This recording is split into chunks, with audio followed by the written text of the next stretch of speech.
మీ బంగారం తాకట్టులో ఉందా? నెల నెల వడ్డీ కట్టలేకపోతున్నారా? Achari gold 9030022345.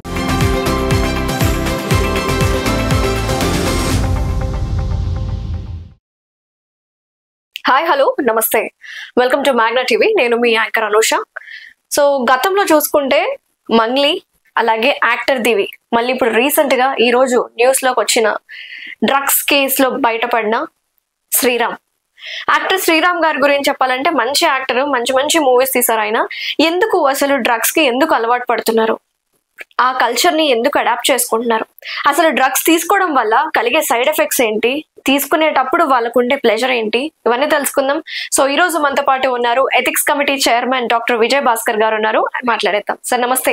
Sir drugs case గురించి మనం గతంలో కూడా మాట్లాడుకున్నాం. ఒమేగా హాస్పిటల్ సిఇఓ ఆవిడ కూడా దొరికారు. ఈవెన్ బీయింగ్ ఎ డాక్టర్ కూడా డ్రగ్స్ తీసుకోవడం. అసలు వీళ్ళకి డ్రగ్స్ తీసుకున్నప్పుడు ఎలా ఉంటుంది సార్? ఇలా ఎందుకు చేస్తున్నారు? ఈ కల్చర్ అనేది ఎందుకు అడాప్ట్ అవుతున్నారు? చాలా మంది మంగ్లీ కావచ్చు, ఇంకా వేరే వేరే యాక్టర్స్ కూడా తీసుకున్నారు. మళ్ళీ ఇప్పుడు కొత్త న్యూస్ శ్రీరామ్ గారు, దీని గురించి ఏం తీసుకున్నారు? ఇవన్నీ సోషల్ రేసిజం లాంటివి. ఈ సొసైటీలో ఎన్నో సోషియో ఎకనామిక్ సమస్యలు, ఫ్యామిలీ సమస్యలు, ఫైనాన్షియల్ సమస్యలు, స్టేటస్ సమస్యలు, వీటన్నిటి మూలంగా యూజువల్గా క్యాజువల్గా ఫ్రెండ్షిప్లో స్మోకింగ్, ఆల్కహాల్ అనేది అలవాటు పడతారు.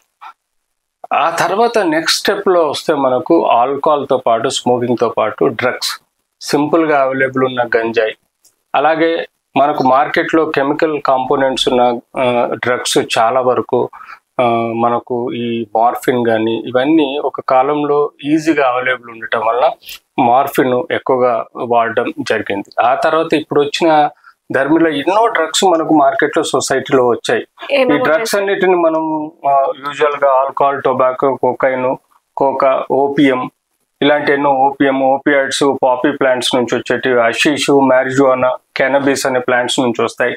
సింథటిక్ డ్రగ్స్ లాంటి హిరాయిన్, ఎక్టాసీ అండ్ ఎల్ఎస్డి, ఇలాంటి ఎన్నో మనం డ్రగ్స్ అన్నది చెడు అలవాట్లకు లోన్ అవుతున్నారు. సో పర్టికులర్గా ఆ మధ్యకాలంలో మనం చూసాము హీరోయిన్స్ వారి యొక్క ఫ్రెండ్లీ నేచర్లో, వారి యొక్క సోషియో ఎకనామిక్ ఇష్యూస్ కానీ, ఫ్యామిలీ ఇష్యూస్ కానీ, పర్సనల్ ఇష్యూస్ కానీ, ఎప్పుడైతే చిన్న ఆల్కహాల్ నుంచి స్టార్ట్ అయింది, సివియర్ డ్రగ్స్ అలవాటు పడి వాళ్ళు ఒక యూఫోరిక్ స్టేట్స్లో పోవడానికి, అంటే ఇంకొక వింతైన లోకంలోనికి పోయి ఎంజాయ్ చేయడానికి, టెంపరీ ఎంజాయ్ చేయడానికి ఒకసారి వారు అలవాటు పడి అది క్రమేణా అడిక్షన్ గా మారిపోయి జీవితాంతం తీసుకోవాల్సిన పరిస్థితి వస్తుంది. సో మనం టెక్నికల్ గా చూస్తే ఇది బాడీ ఒక మత్తు పదార్థాలు, అంటే ఈ డ్రగ్స్ అన్నది యూజువల్ గా మనిషిని ఒక లోకంలోకి తీసుకుపోయి ఆ బాధల్ని, ఆ సమస్యల్ని మరిపింపజేస్తుంది. వారిని ఒక ఆనంద ఊహాలలోకి తీసుకుపోయి మెస్మరైజ్ చేస్తుంది. ఒక హ్యాపీ ఫీలింగ్, ఒక మెస్మరైజేషన్, ఇలాంటివి చాలా వరకు ఈ మధ్యకాలంలో మన ఈ డికేడ్ లో ఎక్కువగా శాతం పెరుగుతుంది. ఇదివరకు డికేడ్స్లలో ఇలాంటివి తక్కువ అవైలబుల్ ఉండేది. ఒక భయము, భక్తి, పేరెంట్స్ అంటే భయము, భక్తి ఉండేది, సొసైటీ అంటే భయం, భక్తి ఉండేది. కానీ ఇప్పుడున్న జనరేషన్స్ చూస్తుంటే పేరెంట్స్ కంట్రోల్ పూర్తిగా తగ్గిపోయింది. ఎందుకంటే చాలా సెన్సిటివ్ అయింది. ఒక ఫాదర్ కానీ, మదర్ కానీ, ఒక అబ్బాయిని కానీ, ఒక అమ్మాయిని కంట్రోల్ చేసే పొజిషన్లో లేరు. ఏంటంటే సైకాలజీ ఎలా మారిపోయిందంటే చిన్న పిల్లలు కూడా ఇవాళ రేపు పేరెంట్స్ని ఎదిరించి మాట్లాడే తత్వం డెవలప్ అవుతుంది. దానికి తగ్గట్టుగా కొంత సోషియో ఎకనామిక్ ప్రజలు ఏమంటారంటే, అయ్యో పేరెంట్స్ పిల్లల్ని భయపెట్టొద్దు, పిల్లల్ని గట్టిగా కంట్రోల్లో పెట్టుకోవద్దని ఒక టైప్ ఆఫ్ లీనియన్స్ ఇవ్వటం వల్ల కూడా పిల్లలు చెడిపోవడానికి కారణమవుతుంది. దట్ ఈస్ ద మెయిన్ కారణం. ఓకే, ముఖ్యంగా చూసుకుంటే డ్రగ్స్ తీసుకునే వాళ్ళకి బ్రెయిన్ యాక్టివిటీ అనేది ఎలా ఉంటుంది సార్? డ్రగ్స్ అంటది మత్తు లాంటిదండి. బ్రెయిన్ సెంట్రల్ యాక్టింగ్ డ్రగ్స్ అంటాం. ఇవన్నీ సెంట్రల్ నర్వస్ సిస్టమ్ని ఒక స్తబ్దతకు, అంటే టెంపరరీ ప్రెషర్కు లోన్ అయిపోయినప్పుడు అది ఒక ఊహాలోకంలోకి తీసుకుపోతుంది. దాన్నే మత్తు అంటే ఆ యొక్క మత్తు ప్రపంచంలోకి తీసుకెళ్తుంది. కాబట్టి అన్ని బాధలు మర్చిపోతారు. ఈవెన్ సెన్సెస్ కూడా జీరో ఉంటాయి. ఎందుకంటే వాళ్ళు చేసే పని, వాళ్ళు చేసేది మంచి చెడు అనేది వాళ్ళకి తెలియదు. వాళ్ళు ఎప్పుడు ఎక్కువ శాతం చెడు చేసే ప్రయత్నమే జరుగుతుంది. మంచి చేసే ప్రయత్నం అందులో ఏమాత్రం ఉండదు. ఎందుకంటే వాళ్ళ బ్రెయిన్ వాళ్ళు చేసే పనులకు డిస్కనెక్ట్ అయిపోతుంది. అయిపోతుంది. వాళ్ళ బిహేవియర్ ఆఫ్ సెన్స్, వాళ్ళు ఉండే సర్కమ్స్టెన్సెస్, ఫ్రెండ్స్ తీసుకున్న quality and quantity of drugs వల్ల కూడా బారిన పడుతుంది. వాళ్ళు ఎన్నో క్రిమినల్ యాక్టివిటీస్ చేసే ఆస్కారం ఉంటుంది. ఎందుకంటే ఎప్పుడైతే డబ్బులు లేవో దొంగతనాలు చేసే ఆస్కారం ఉంటుంది, డబ్బులు లేవో ఇంట్లో వాళ్ళని కొట్టడం జరుగుతుంది. ఆ మత్తులో మతిస్థిమితం లేకుండా మాట్లాడి ఇంట్లో ఫ్యామిలీ మెంబర్స్ ను కొట్టడము, తిట్టడము, డబ్బులు ఎత్తుకపోవడము, దొంగతనాలు చేయడము, దీంతో క్రైమ్ ప్రపంచంలో పోతారు. ఆ మత్తులో ఉన్నప్పుడు ఎవరిని చంపుతున్నాము, ఎవరిని మర్డర్ చేస్తున్నాము, ఎవరో ఒకరు ప్రేరేపితం చేసేసి వాళ్ళ చేతులతోటి తప్పులు చేయించే ఆస్కారం ఉంటుంది. అంతేకాకుండా సొసైటీకి వాళ్ళు ఒక యాంటీ సోషల్ ఎలిమెంట్స్ గా తయారవుతారు. వాళ్ళు ఫ్యామిలీ, పేరెంట్స్ అందరి నుంచి డిస్కనెక్ట్ అయ్యి ఒక క్రిమినల్ లేయర్ లోకి వెళ్ళిపోయి వాళ్ళు అతిగా ప్రవర్తించి వాళ్ళ లైఫ్ నాశనం చేసుకుంటారు. ఈ డ్రగ్స్ వల్ల ఆరోగ్యంపై ఎంత పడుతుందంటే even heart, lung, kidneys, liver అన్ని ఎఫెక్ట్ అయిపోతాయి. బిహేవియరల్ చేంజెస్, సైకలాజికల్ చేంజెస్ పడుతుంది. సైకోపత్ తయారవుతారు, క్రిమినల్ మెంటాలిటీస్ డెవలప్ అవుతాయి, లివర్ డ్యామేజ్ అవుతుంది, లివర్ తో పాటు కిడ్నీ డ్యామేజ్ అవుతుంది. క్రమేణా వాళ్ళు శారీరకంగా దెబ్బతిని అన్ని ఆర్గన్స్ మల్టీ ఆర్గన్ ఫెయిల్యూర్ లో పోయి చనిపోయే ఆస్కారం ఉంటుంది. సో ఇలాంటి డ్రగ్స్ ని మనం అన్నది కంట్రోల్ చేయాల్సిన అవసరం కూడా ఉంటుంది. సో ఈ న్యూస్ మనం విన్నప్పుడు, నేను మీతో డిస్కస్ చేస్తున్నప్పుడు మీరు అన్నారు, అరే మంచి యాక్టర్ కదా శ్రీరామ్, మనం ఎక్స్పెక్ట్ చేయలేదా ఇది అని మాట్లాడుకుంటున్నాము. సో యూజువల్ గా వీళ్ళు ఎలా దొరుకుతారు సార్ డ్రగ్స్ కేసులో?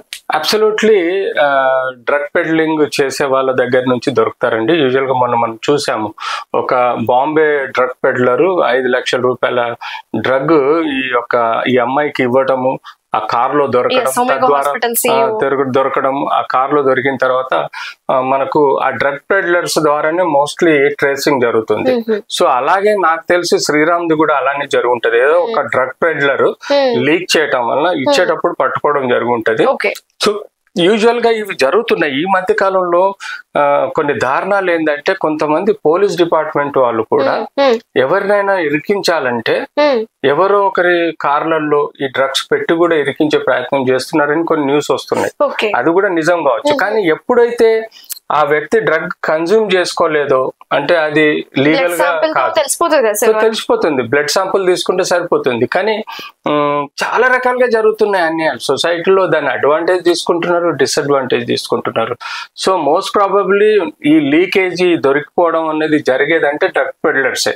ఎవరైతే సప్లై చేస్తున్నారో వాళ్ళు ఏదో ఒక ఇన్సిడెంట్స్ లో పోలీసులకు దొరకడం, వాళ్ళు ఇన్ఫర్మేషన్ ఇవ్వటం వల్ల ఈ శ్రీరామ్ లాంటి వాళ్ళని దొరకపట్టుకొని ట్రేడ్ చేయడం. ఇట్లా మనము ఎంతో మంది సెలబ్రిటీస్ గురించి విన్నాం. మనం ఎంతో మంది ఇండస్ట్రీలో, ఫిల్మ్ ఇండస్ట్రీలో చాలా మంది పోలీస్ కేసుల్లో ఇరుక్కొని ఉన్నారు. సో బట్ ఇది మన యూత్ కి గానీ, మన దేశానికి గానీ ఈ డ్రగ్ పెడ్లర్స్ ద్వారా జరిగే వాళ్ళు డబ్బు కోసం చేస్తే వీళ్ళు శారీరక, మానసిక వాళ్ళని చేస్తున్నారు. ఈ డ్రగ్స్ బేసిస్ లో అమ్మాయిల్ని చేర్చడం, అమ్మాయిల్ని రేపులు చేయడం, అమ్మాయిల లైఫ్ నాశనం చేయడం, వాళ్ళని చంపడాలు కూడా జరుగుతున్నాయి. ఇలాంటి క్రిమినల్ యాక్టివిటీస్ ఎక్కువగా మనం ఈ డ్రగ్ పెడ్లర్స్ వల్ల కానీ, డ్రగ్ తీసుకోవడం వల్ల కూడా జరుగుతుంది. ఇలాంటి డ్రగ్ అబ్యూస్ అనేవి మన సమాజంలో చాలా జరుగుతున్నాయి సార్. ఎస్పెషల్లీ స్కూల్ చిల్డ్రన్స్ ని కూడా టార్గెట్ చేస్తున్నారు వీళ్ళు. సో మీరు ఇచ్చే మంచి సజెషన్ ఏంటి సార్? సో మనం స్కూల్ చుట్టూ ఉండే ప్రాంతాలలో, కిరాణా షాపులలో కానీ, పాన్ షాపులలో కానీ ఎక్కడైతే చాక్లెట్స్, బిస్కెట్స్, పెప్పర్మెంట్స్ అమ్ముతున్నారో అక్కడ ఈ మధ్య కాలంలో చాక్లెట్స్, పెప్పర్మెంట్స్ రూపంలో కూడా ప్యాకింగ్లు కొంత చాక్లెట్ పెట్టి కొంత డ్రగ్స్, గాంజాయి కానీ లేకపోతే ఈ మ్యారిజోనా కానీ ఇవి మిక్స్ చేసి చాక్లెట్ రూపంలో అమ్మడం, అలాంటి పిల్లల్ని బానిసం చేయడం, అంటే ఈ డ్రగ్స్ కు బానిసం చేయడం, వాళ్ళని అంటే మిడిల్ ఏజ్, హై స్కూల్ పిల్లలు కానీ లేకపోతే డిగ్రీ, జూనియర్ కాలేజ్ పిల్లలు ఎక్కువగా వీళ్ళు ఈ ధనార్జన కోసము ఎక్కువగా ఈ పెడ్లర్స్, డ్రగ్ పెడ్లర్స్ ఇట్లాంటి చాక్లెట్స్ ఇతరత్ర దేశాలు అంటే బంగ్లాదేశ్, శ్రీలంక, పాకిస్తాన్ నుంచి ఎక్కువగా ఇట్లాంటి డ్రగ్స్, చాక్లెట్స్ కూడా మన దేశాన్ని నాశనం చేయడానికి కుట్ర పన్నే ఒక విషపూరిత కుట్ర ఇది. సో వేరే దేశాల నుంచి కూడా ఎట్లయితే దొంగ నోట్లు వస్తాయో అలాగే ఈ డ్రగ్స్ కూడా చాక్లెట్ రూపంలో కానీ లేకపోతే పౌడర్స్ రూపంలో మనం తీసుకునే వక్కపొడి రూపంలో కూడా ఈ డ్రగ్స్ వస్తున్నాయి. సో వీటిని మన పిల్లలకు తెలియని పిల్లలకు అలవాటు చేయటం వల్ల కానీ వాళ్ళు డ్రగ్స్ లోనే డ్యామేజ్ అయ్యే ఆస్కారం ఉంటుంది. కాబట్టి చెప్పేది నేను ఒకటే, ఏదైతే స్కాడ్ మనకు ఎక్సైజ్ డిపార్ట్మెంట్ ఉందో వాళ్ళు కంపల్సరీ సరైన స్టెప్ లో ఎప్పటికప్పుడు ఇంటెలిజెన్స్ ని డెవలప్ చేసేసి ఎక్కడెక్కడైతే ఇలాంటి చాక్లెట్స్ కానీ డ్రగ్స్ యూజర్స్ కానీ పబ్బులలో కానీ బార్లలో కానీ లేకపోతే క్లబ్ హౌస్లలో కానీ రిసార్ట్స్లో కానీ పార్టీస్లలో స్పెషల్లీ ఎక్కడైతే ఉంటే వాటి మీద ఒక కన్నేసి ఉంచడం, స్పెషల్గా స్క్రీనింగ్ చేయడం అనేది చేయాలి. లేకపోతే మన యూత్ ఒకసారి మన ప్రొడక్టివ్ లైఫ్, యూత్ అనేది ప్రొడక్టివ్ లైఫ్ అంటే ఇండియన్ బడ్జెట్ కోసం కానీ డెవలప్మెంట్ కోసం కానీ జీడిపి పెరగడానికి కానీ యూత్ అనేది మోస్ట్ ఇంపార్టెంట్. అలాంటి యూత్ ని మనం ఈ డ్రగ్స్ రూపంలో నాశనం చేయటం వల్ల మన కంట్రీ నాశనమే ఆస్కారం ఉంటుంది, కుటుంబాల నాశనమే ఆస్కారం ఉంటుంటది.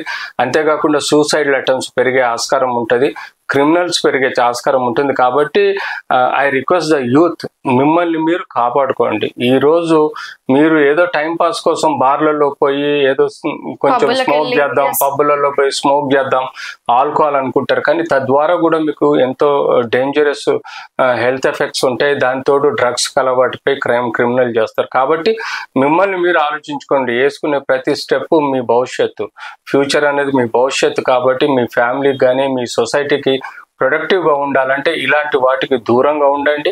అన్నెసర్లీ పోకడలకు పోకండి. మంచి ఫ్రెండ్స్ ఎవరన్నది గుర్తించండి, చెడు ఫ్రెండ్స్ దారిన పోకండి. మిమ్మల్ని మీరు కాపాడుకోవాల్సిన అవసరం కూడా ఉంది. Very nice sir, thank you so much for valuable information sir. Thank you. నమస్తే.